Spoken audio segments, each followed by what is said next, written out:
ketika Nabi Yunus ibn Matta alaihi salam duduk di dalam perut ikan apa wallahu alam, boleh hidup pula dalam perut ikan tersebut.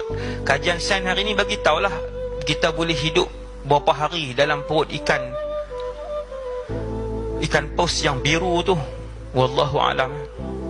Ikan mana yang betul-betul kan? Falaula annahu kana minal musabbihin,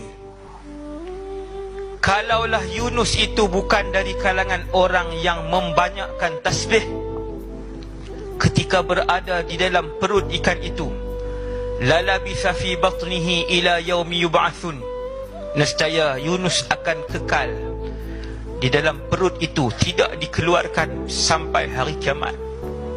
Tapi disebabkan dia banyak berzikir, disebabkan Rasul itu banyak memuji Allah dan mengiktiraf kesilapan yang dia lakukan, la ilaha illa anta subhanaka inni kuntu minadh zalimin.